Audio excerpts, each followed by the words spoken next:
Aproveitamos então para agradecer a todos os patrocinadores que fazem desse evento um sucesso. Aletheia Educação, Tecnologia, Artesanato Educacional, Bcash, Intermediação de Negócios, BF Consultoria, Canvas, Cengage Lane Edições, Centro de Ensino Superior de Maringá, Centro Universitário Adventista de São Paulo, CIAGE, Centro de Inteligência, Análise e Gestão Educacional, Coordenação de Aperfeiçoamento de Pessoal de Nível Superior, Cruzeiro do Sul Educacional, Damásio Educacional, Delínea Tecnologia Educacional, Desire to Learn, Digital Pages Publicações Eletrônicas, Dual Pixel, Educativa Educação Tecnologia Limitada, Editora Posigraf, Elsevier, Exceda, Fundação CCIRJ, Fundação de Amparo à Pesquisa do Estado de São Paulo, FAPESP,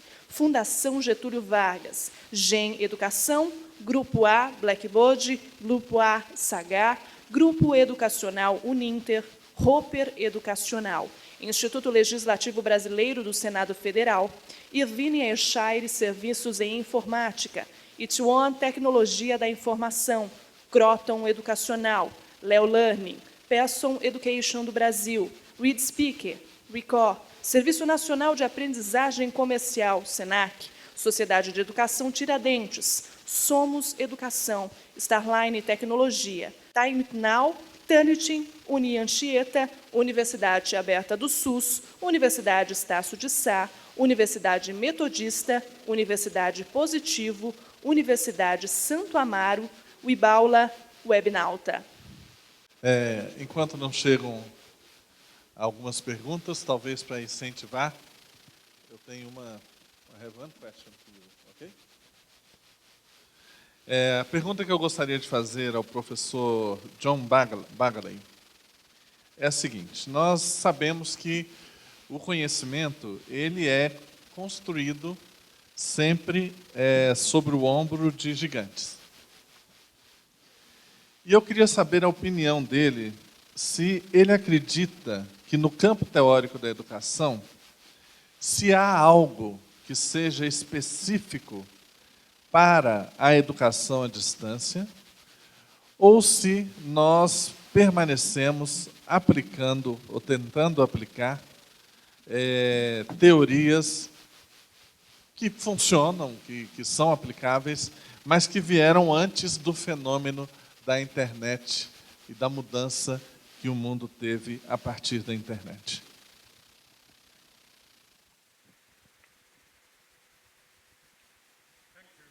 Muito obrigado. Eu acredito que existem algumas coisas que nós podemos fazer na educação à distância e na mídia que nós não poderíamos fazer antes. Não poderíamos fazer essas técnicas interativas que nós podemos utilizar facilmente na internet. Nós não podíamos fazer isso na sala de aula.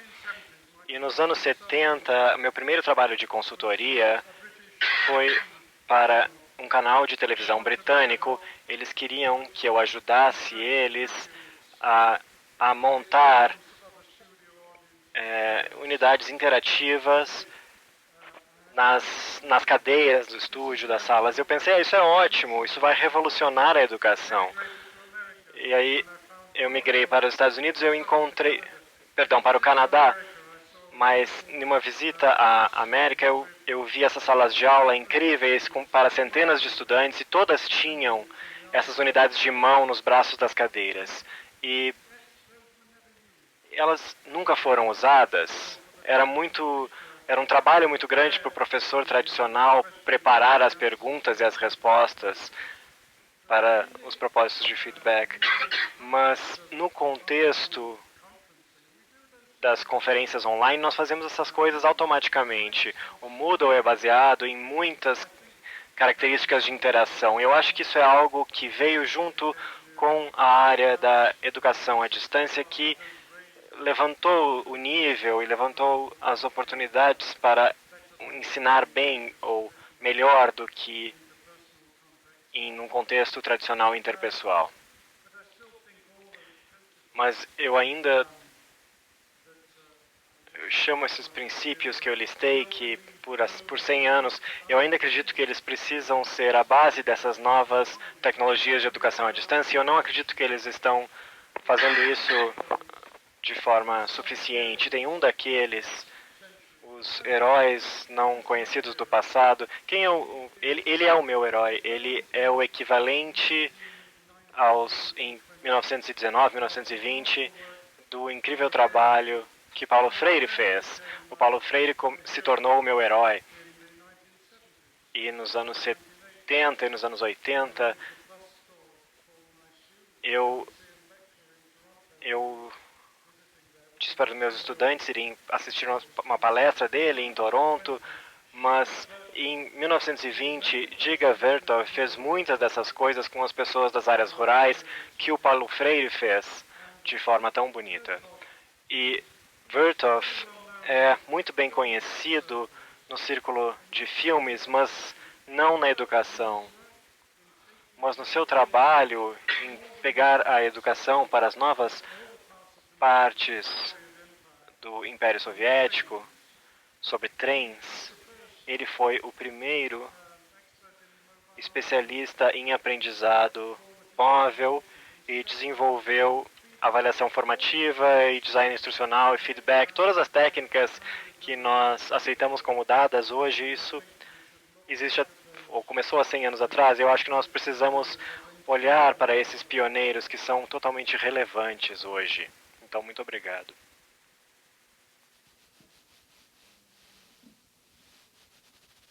Eu creio que essa pergunta é para o professor Stavros. Qual é o seu... Ele veio do Hugo Batista, da Cruzeiro do Sul.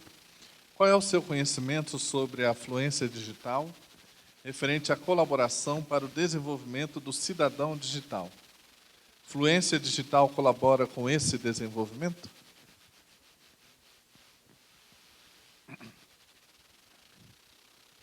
Eu não sei se eu sei exatamente o que é fluência digital. Seria o uso do mundo digital de forma fluida. Quem fez a pergunta? O que seria a fluência digital? Saber usar. Isso. Isso, com certeza, esse é um dos pontos cruciais. E quando a gente arquiteta ou desenha cursos, principalmente à distância com componentes online, a gente tem que se preocupar justamente em fazer que a gente crie essa fluência digital, aproveitando o processo educativo. Né? E não só isso, isso seria pelo lado das ferramentas, porque isso vai dar uma vantagem competitiva para o nosso estudante, para o aluno, de conhecer melhor como utilizar e de que forma utilizar as ferramentas no seu dia a dia. Né?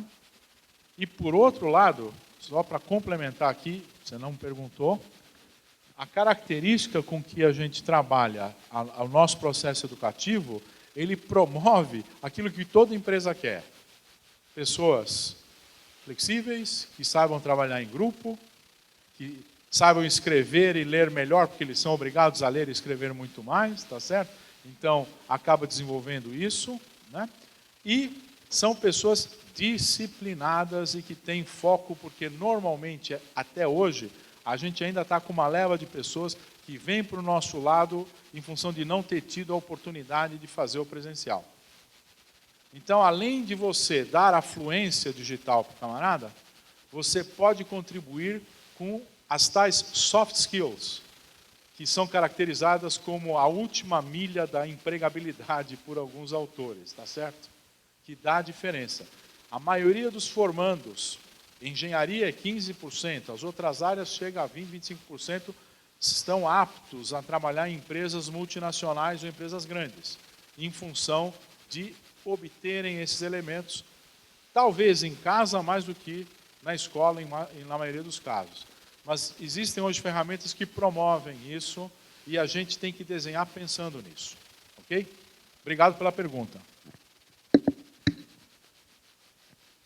Ainda não recebi mais nenhuma pergunta.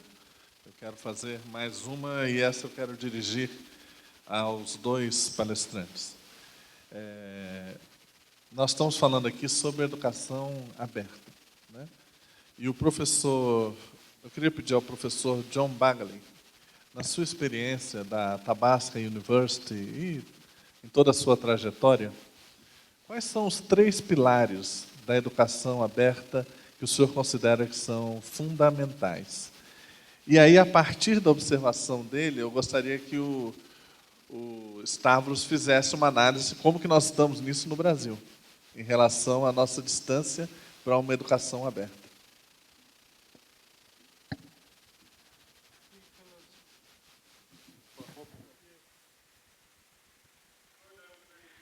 Boa educação aberta. Eu acho que tem um principal pilar, que a maior parte dos meus colegas em Athabasca utilizaram muito bem, cada vez melhor, e isso é interatividade, se dar ao trabalho de se conectar com os estudantes.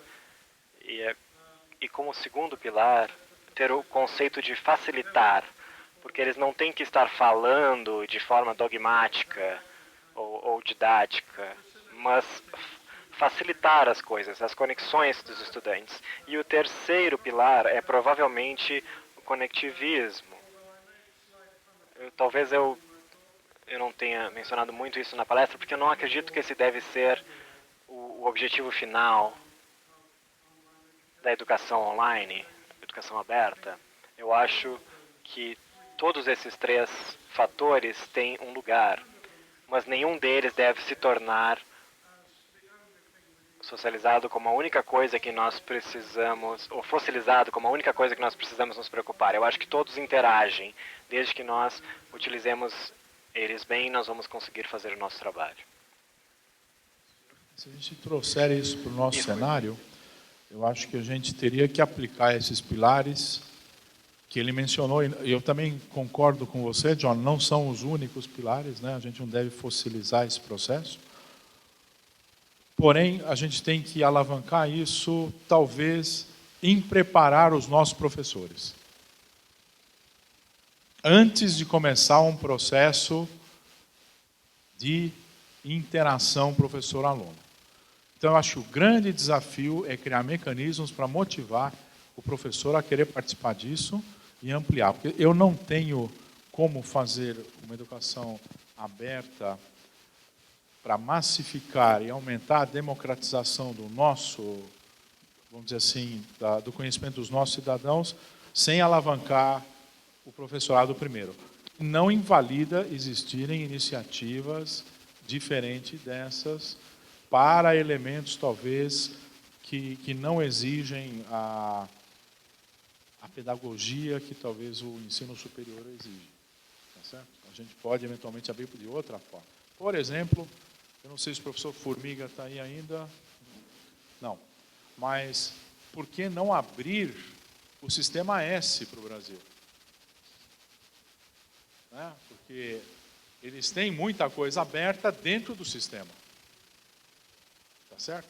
E quem está fazendo isso, eu estou falando, vou falar algo muito sério agora, é o Edir Macedo.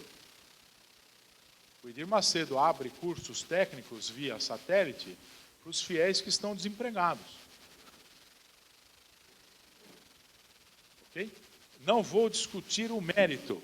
Ele está utilizando na técnica. Essa técnica poderia ser utilizada de forma clara, ter uma ampliação muito maior e deixar as pessoas fazerem.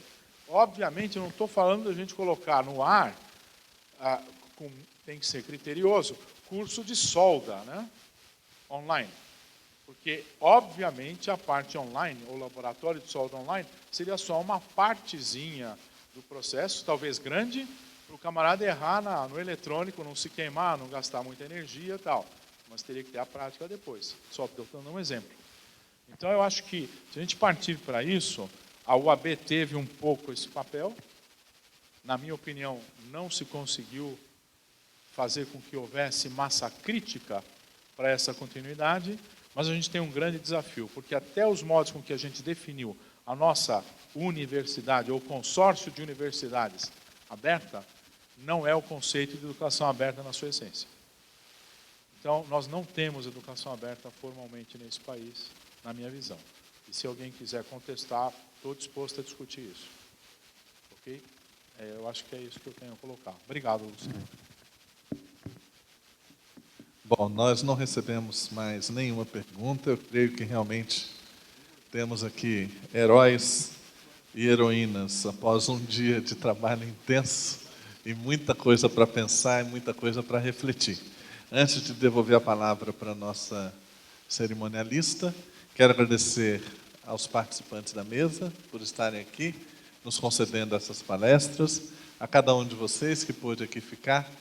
Eu creio que se nós pudéssemos fazer uma síntese dessa última mesa, nós temos diante de nós uma possibilidade imensa de transformação e que só vai ser possível mediando a prática e a pesquisa. Nós vamos ter que embasar o que nós fazemos com pesquisa cada vez mais acurada, mais interdisciplinar, tanto com base na ação como na reflexão teórica, mas que não há dúvida de que nós estamos em um ponto de inflexão, não só na educação brasileira, mas no mundo, e que o fato de você estar aqui na ABED te coloca na linha de frente de uma possibilidade de mudança e de inovação. Eu creio que nós juntos podemos realmente contribuir para um novo marco histórico que melhore a situação das pessoas com mais e melhor educação, seja ela com o nome que tiver, mas que tenha respeito a esses princípios que foram aqui colocados. Muito obrigado, e eu devolvo a palavra à cerimonialista. Para terminar bem rapidinho, lembramos a todos que acontece agora o coquetel de boas-vindas. Participem todos da confraternização, dessa confraternização com a gente. É gratuito, é para todos e ele acontece na área da exposição. E não se esqueçam também de fazer a inscrição nos minicursos que acontecem na sexta-feira, e as inscrições podem ser feitas na secretaria do evento. Uma boa noite a todos e um bom coquetel.